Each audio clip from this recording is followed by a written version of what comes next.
Crime in the city of Red Deer.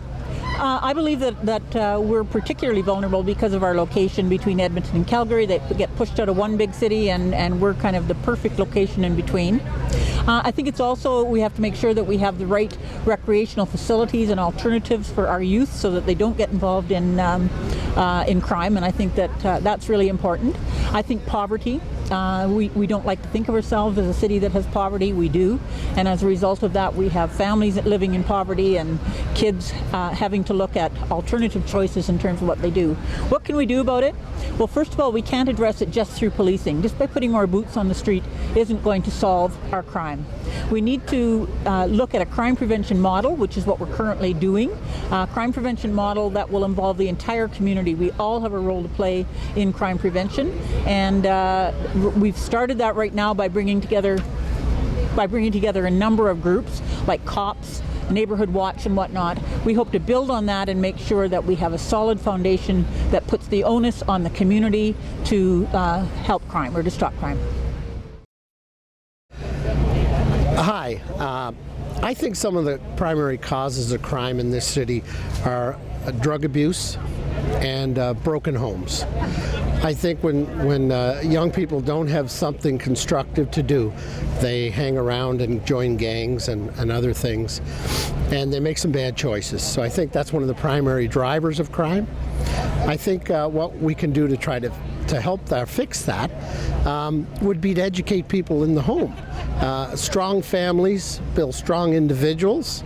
I think more police could help in some respects, but I think it all really starts in the home. Hello Red Deer. Today we're talking about crime. It's a serious issue based upon, first of all, our population. They bigger we grow, every city has crime. I also think about our location between Calgary and Edmonton. We've got specifically drugs and also white-collar crime. This past year, City Council supported a crime analyst position. That's why it's really important that our citizens report crime. It allows our police to investigate and review and know where there's challenges. We also have a crime prevention center in our community, which works with our community and neighborhood watches. In the end, it's not just up to the police, it's up to all of us to be able to do what we can do. For me, it's a serious issue in terms of safety in our neighborhoods, in our downtown, and in our city. Crime prevention. That's one of the key focus areas that we need to be working on in the city of Red Deer.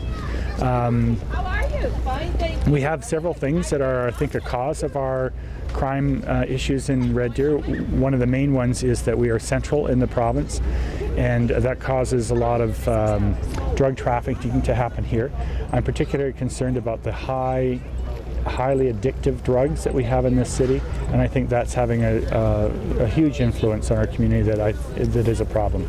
So we need to look at that as an enforcement issue and make sure that we're really tackling the highly addictive drugs and the drug trafficking specifically.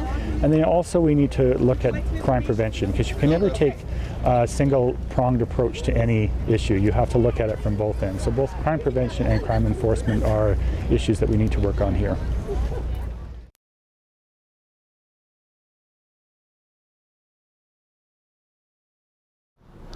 Thanks. Here again with Roger in his series interviewing candidates for Red Deer City Council.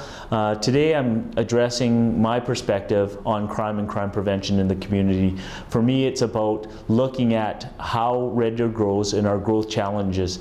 We have to look behind the circumstances, behind the numbers, and really look at the issues and the education and awareness of the community as a whole in addressing that issue. I think if we do that, we'll find out that we have to see beyond the circumstances and address it from that level.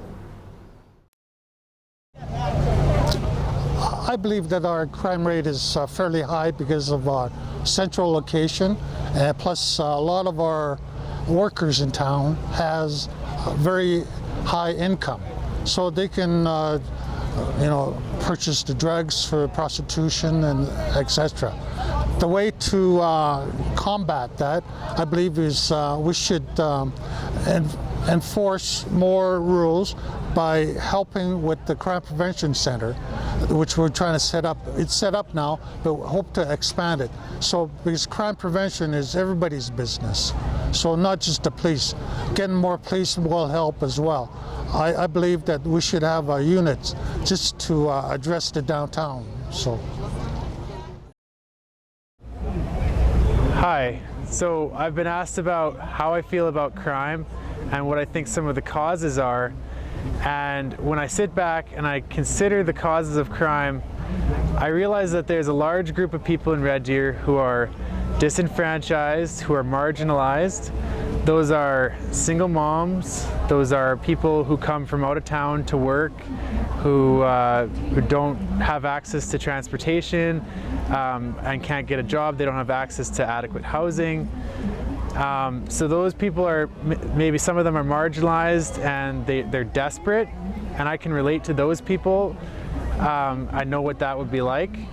I have personal experience with that. And then there's another aspect of the crime, which is the upper class crime. Those are the people who have everything, but again, they're disconnected from the community, and so they turn to crime maybe as a form of recreation. I don't know, I'm just speculating, but so it's a very complex issue. I think that we need to work with the police and we need to give them all the available resources, but throwing money at the problem isn't the only solution. There need to be people in the community who are willing to step up and offer a helping hand, and I look to a lot of churches who do that, and also I look to community leaders for guidance on that matter, and myself as a voice on council, I will keep the conversation going. Thank you, Roger. When we look at the causes of crime, there's no easy answer, no one correct answer. So I decided to do a ride-along with the RCMP this year just to see what the streets look like. Talk to police officers, talk to the people that work the streets.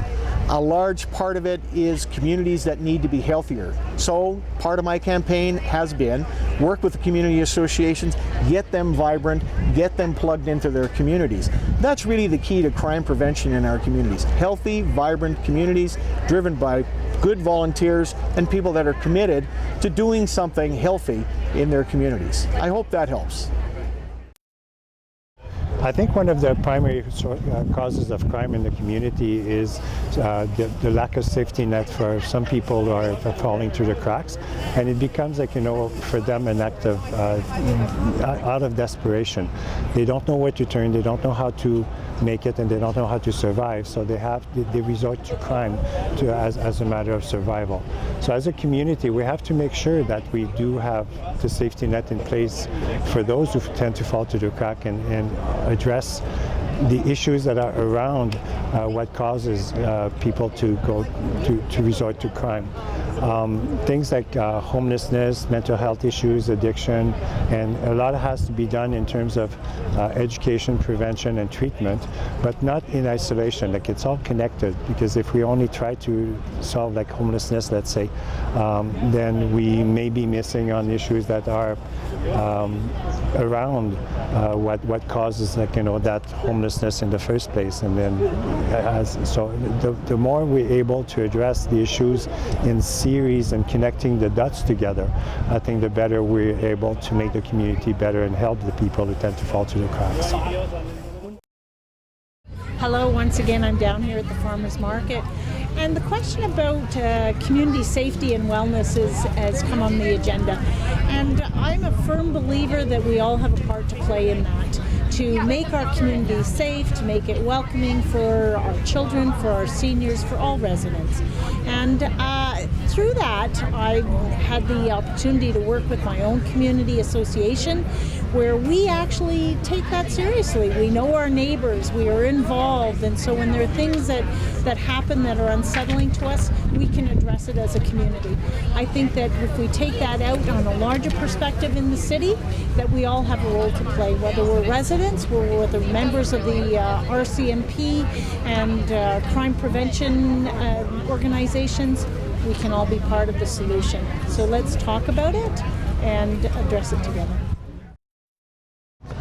For me, the primary cause of crime in the city is in two ways. One, mental illness in a way, because a lot of the people who do crimes have some form of mental illness, and addressing that fact is, for me, is to stop to properly get these people to get the help they need before it happens. And also, with Missionary Center closing, I personally would like to get some people to help them get the help before they fully go into the community, because that if we don't help them, our crime rate will keep on going up.